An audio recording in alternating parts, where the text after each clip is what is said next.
Hello, Trailblazers, and welcome to yet another episode of Entrepreneur Journey. And today I have Dan Silva with me of ModeWealth. How are you today, Dan?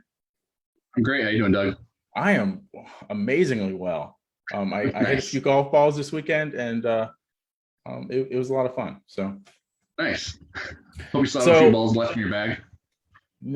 a couple, a couple. I barely made it through, but yeah, I'm gonna have to buy some for the next round. So Sounds just like tell me. tell us a little bit about ModeWealth.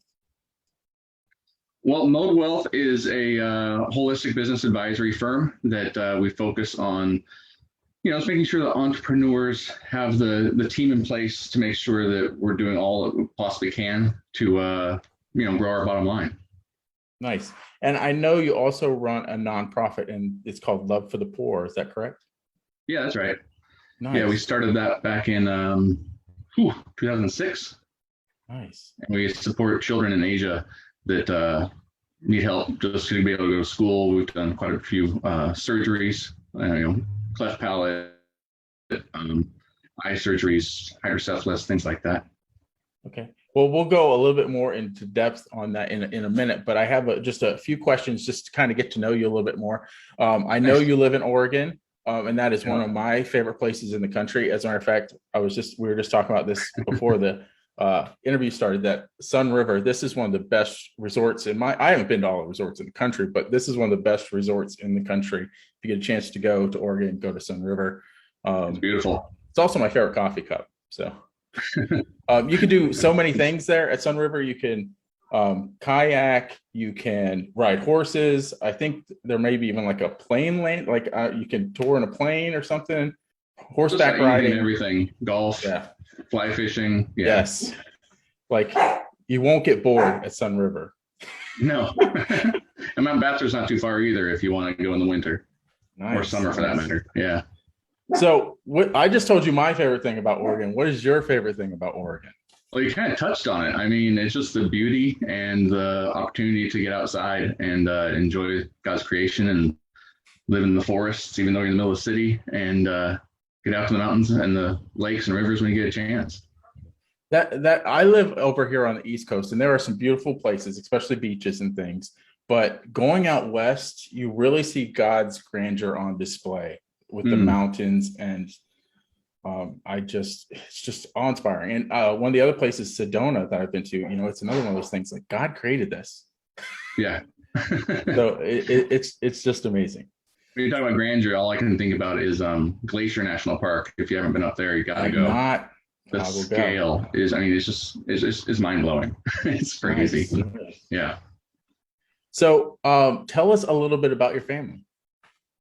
Family. Well, got two kids. Joe just turned 13 the other day, so now I have a teenager in the house officially. Oh, no. Although my daughter, who's turning 12 in October, already acts more like one than he does. But they're great kids.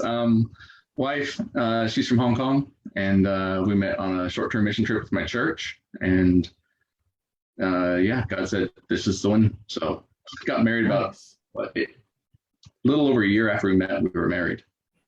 Wow. Nice. Yeah. Nice. It's pretty awesome. So what is your favorite thing to do in your free time? Take my kids outside. Great place to do it, as we mentioned. Yeah. So many things you can do. Like snowboarding. There's a few things I like to do that they don't. Snowboarding is one thing we do together. Fishing is my other love. I do that with my dad. He lives fairly nearby, and we get to go out and do that. So pretty much anything in the mountains, in nature. So that's what I like to do in my free time. Follow-up question on the fishing. Do you fly fish? Do you fish in a lake? Do you fish off a boat? Tell me just a little bit more about what type of fishing you like. Grew up fishing streams, backpacking, small lakes, out of a little raft. I went to school in Montana, so I took up fly fishing pretty heavily up there. But these days it's boat fishing. So my dad just got a boat, and we've been lake trolling for kokanee, which is landlocked salmon. So they taste just like a lot smaller, but they're absolutely delicious. Wow, that sounds great. I am not a great fisherman. I'm a worse fisherman than I am a golfer. So, but the idea of being out on a boat is, I love that. So, Yeah, so peaceful. Get out there and just, as long as it's not too windy, it's very peaceful. right. Uh, let's talk about ice cream. One of my other favorite things. If you could only have one ice cream flavor for the rest of your life, what would it be? Easy, vanilla. Really? You and my wife, you are, she loves vanilla too. I'm like, I like the stuff with all the stuff in it. You can add whatever you want to it. So if the ice cream is there, but I can take candy bars or whatever, right?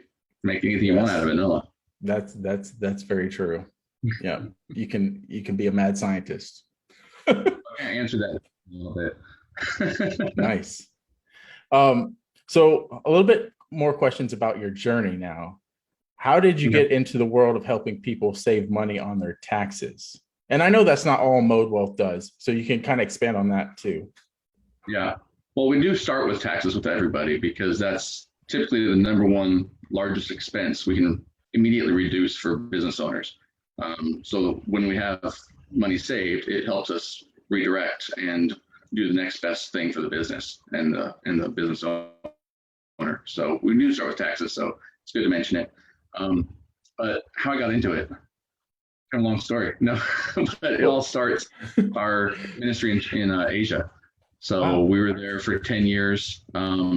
While there, one of our board members suddenly passed from swine flu. Another one of our weird viruses a few years back, right? Healthy guy, passed in less than a week. And it was a donation from his widow, from his life insurance to our organization that helped us build one of our first centers to be able to house kids and do foster care and get them into school. So I saw the power of life insurance at that point. And so when we moved back to America, life insurance was a great thing for me to get into, just because I knew the power of it, how it really benefited Lisa when the unexpected happened. She was able to just financially be able to move on and be okay, even though he was the primary breadwinner. So I wanted to do that for families, and getting back and learning more about it and seeing the benefits of what life insurance can really do, beyond just protection of the insurance side of it, but when you have the cash value side, and with the newer products, a lot of people hear cash value think whole life. We also have index universal life that grows a lot faster and a lot better typically.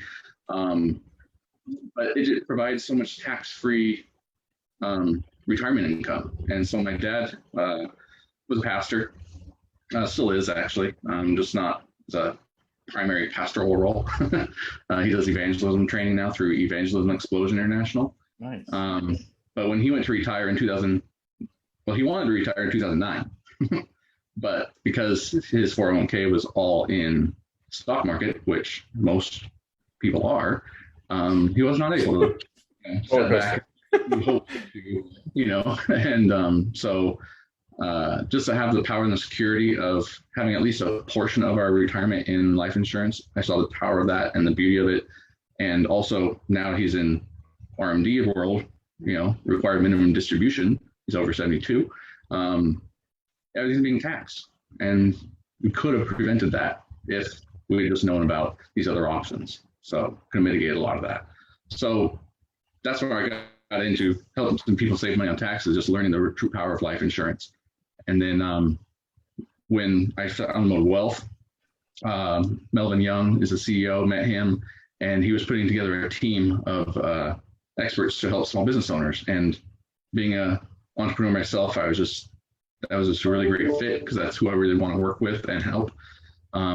So we are a holistic team. So what he does, he's the tax strategist, where we start, like I said, with saving people money on their taxes using tax code, because there's a lot of actually instructions from Congress of how they want you to run your business, right? That's why you can write things off. It's to benefit small business.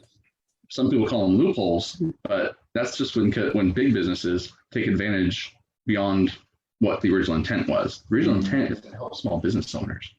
The IRS is there to enforce, but Congress, how do they build an economy? How do they do anything to help the economy? it's through tax code. Mm-hmm. So the knowledge of the tax code is super powerful, and being able to help small business owners get a clear picture of, well, what part of that code can I use, or what part of that code is speaking to my business and my size business. And depending on your family and how much else you have going on, there's different strategies within the tax code that are there to help reduce your taxes. So pointing that out to people has been really, really fun. Yeah, that's really cool. And I really like that you touched on life insurance, because I myself have been learning some things around that as an investment strategy lately. So maybe you and I will talk off camera about that a little bit. But next question is more along the lines of your nonprofit. So where did you get the inspiration to start Love for the Poor?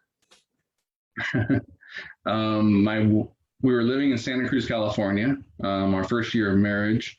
My wife was commuting to San Francisco about 3 hours each way, about 3 or 4 times a week, working with a nonprofit that was helping new immigrants learn of their benefits available to them through the state. Since she's from Hong Kong and speaks a few different versions of Chinese, that was her way to be able to make a difference in America, even though she was right, and helping. And just on her drive home one day, she gets home from her 3-hour commute, and she's usually listening to her worship music, things like that. And she comes home and she says, "I think God just told me I need to go back to China." Wow. And so I said, "Okay, well, let's go." And so we just kind of sold everything, started the paperwork for our 501c3, and she had been working with some girls who had been abandoned because they prefer pairs, right? So the girls a lot of times will be left on their own. So she was working with some street kids, and she really felt them tugging on her heart, like Laura says, you really need to go back and find them. They're getting to the age of teenagers at that point, right? And so she really felt the Lord was telling her to go back and find those girls and see what we can do to help them out. And so yeah, within about 8 months, we were overseas. Wow, quite the transition, right? Well, previously to that, you had never been overseas, right? Just on the short-term trip. Wow. So I went on a trip, met her in February. July, I went back because we'd been chatting online. Went back on another opportunity, doing a basketball camp in a village. Nice. And that's when we got engaged. And then, yeah, about after from that second trip, it was probably about 14 months. And then we were living there together. Nice. So you got totally immersed into the culture at that point. You can say that. So Chinese is still terrible. Sorry. So what is the hardest thing about being a business owner for you? Ooh, the hardest thing? I don't know. There's a lot of hard things. I'd probably say delegation. Yeah. I just try to do everything myself. I'm like always been that kind of independent guy, but sometimes it's just better off let somebody else do it. I have been challenging myself with that as well. It's just like you always think, who's the best person to do this? Oh, it's me. Yeah. No, not necessarily. It's like I can do it. Yeah. There's a way from what they should be doing that would be, more beneficial probably. Yeah. So the delegation is tough. Yeah, it's something I try and work on all the time. So what do you love most about what you do with ModeWealth? You might have actually touched on this already a little bit. Yeah, it's just helping get people to get clarity, right? Because I know personally as an entrepreneur, I was always looking for that CPA who would just say, oh, you should do this and you're going to save this much, or just good business advice. It's hard to find out there. One of the statistics I've seen is, I don't even want to say the number, I don't remember exactly, but it's just like tens of millions of small businesses in the United States that aren't even structured properly. Just because, we might be good at, like you, marketing. I can do marketing. I can make good food. I need to start a business, right? But providing the service or the product is one thing, but the whole business back end, most of us aren't trained for that. So to be able to work with a team that can give clarity to people in that position. It's something I wanted when I started, and to be able to provide that for others now has been really rewarding. Yeah, that is awesome because I know when like there's so many like just touch on life insurance for instance. Like before, I have a term life insurance policy, and there's so much I didn't know about whole life. And you mentioned some things I don't even know about as far as different products in life insurance. And I think there's a lot of education needed from a lot of entrepreneurs as far as what they can do as far as taxes, as far as life insurance and things, and structuring their business as you mentioned to really help the business grow. So I'm glad I brought you on here. And there is a training. You did a training in the group as well. So I want to mention that. So make sure that you go into the guides and look for that training on how Dan could possibly help you save money on your taxes. So I just want to give you a plug there. Yeah, So, being able to help people get that clarity has been really awesome. And like you said, the life insurance stuff, that's my specialty. That's what my part of the team there. And yeah, a lot of people will,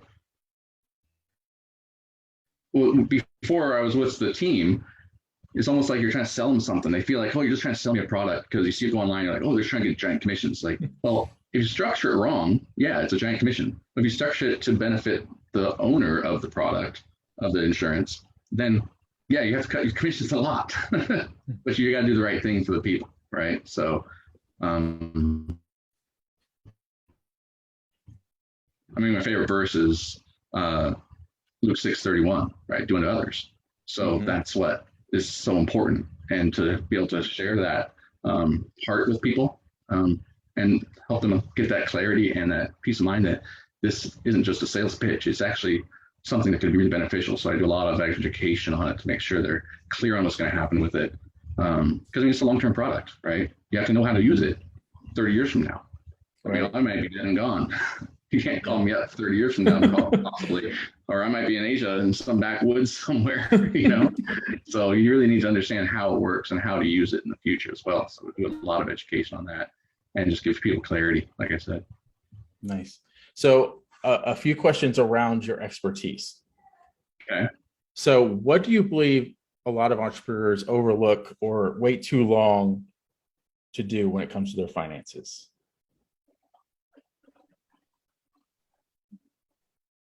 Couple things. One, I'd say an end game. We're also focused on startup, that we should get rolling and we just keep going and rolling and rolling, that we don't think, well, what's my exit strategy? Or what's my exit strategy if things go sideways? Or what happens when this person I rely on heavily, they're in a car accident and I lose them? You know, like what are we going to do? How is the business going to get past these hurdles when things don't go perfectly? So I think that kind of planning is most overlooked. Yeah, I could definitely see that. Yeah. At what revenue level do you feel like entrepreneurs should start to look into strategically saving money on their taxes? As soon as they owe taxes. That's a great answer. I love it. Nice. Well, because we all have different, you know, if I have 5 kids, I'm going to have a higher revenue level before the tax hits in, right? Because I got all that deduction from kids, or I own a house or property or what, you know, there's different things there. So as soon as there's tax liability is the time to start mitigating that tax liability. Nice. So not just this year's tax liability, but lifetime tax liability. That's a lie. Also, I don't hear many people talking about it. It's the lifetime tax liability. So we're always trying to say, okay, well, how can we save money on tax this year? Well, yeah, it's important. But how are we going to save taxes over the next 30, 40 years, right? So long-term strategies, right? Long-term strategies, not just quick fix strategies. Right. Exactly. So you have the nonprofit and you have your business, and you and I have talked several times, so I know how important faith is, your faith is to you. And so how do you incorporate your faith into your business, and how have you seen God's blessing through that? I think it's just, like I said, doing to others, right? So that's how I incorporate my faith into my business, is just doing the right thing for the client, not worrying about what I'll make on this deal or that deal or whatever, just doing what's right for the client, helping them with that peace of mind, that comfort, that clarity, and taking the time that's necessary to do that. Because some people are like, oh, I got it. Yep, yep. Sounds good. Others have a million questions. Yeah. So you slow down and make sure that they're completely knowledgeable to the level they need to be. And sometimes that's all up front, and sometimes that's servicing them for years in the future, even though you're not getting paid for the futures work, because in life insurance, we only get paid once up front. But sometimes you got to service that for 10 years. And doing that work and taking the time to work with those people, I think that's what I would want somebody to do for me. And so that's what I try to provide for my clients too. Yeah, and if I could touch on that for a second, it's our faith in God that God always provides for us, right? And we don't like, I think that comes from a fear, not a faith mentality. When you talked about getting that large commission up front, oh, I need this because, you know, it's coming from the wrong place. If you always have the faith that God is there for you and is going to carry you through, you can always do what's best for the client, right? So, right. Yeah, and even if you feel like you're stealing the shirt off your back, it's like here's my jacket and my shirt, right? Yeah. So, but make sure that you're getting what you need. It's not about me; it's about you. So, yeah, that's how I can bring my faith into work without being overtly an evangelist to every one of my clients. I think you kind of answered this, but I'll ask it anyway. How does helping others help you find fulfillment in your work? So, I think we really covered that, but you can touch on that some more if you want. Yeah, I think I said it. I mean, that's basically what gives me the joy in the job, right? Because I mean, come on, insurance, it's not very exciting for most people. Well, I really like it. But initially, can I say this? Initially, it's not exciting until you realize some of the ways that it can help you grow your business. Then it starts to get exciting. So, and when you see the ways it can be used beyond just term insurance, because that term insurance is not very exciting, but it protects your family and it protects the ones you love, right? And helps you fulfill the promises just in case the Lord says, all right, you fulfilled your work here, it's time to come home. You never know when that's going to be. So you want to make sure your family's protected with term, but seeing the options, they're actually there. It does make it a lot more exciting. So I think I lost track of where I was going. I will say this, when I had a huge relief when I bought my term life insurance, because I was like, you know, everybody should have life insurance for what you're saying, to protect your family in the long run. So it felt like a huge, yes, it's not very exciting, but it was such a huge weight off my shoulders when I purchased my life insurance, because I knew I'm making sure that my family's taken care of. So. Yeah. It kind of broke up there, so I wasn't exactly able to hear anything you said. I'm sorry. I was just saying it was just a huge weight off of my shoulders when I bought my life insurance, because I knew that it was going to protect my family in the long run. So, and actually, you made my point. That's where I lost my track of thought, and that's where I was trying to get to. Is just that peace of mind when I see the client be able to go, right, and with protecting their family is the first way you can do that.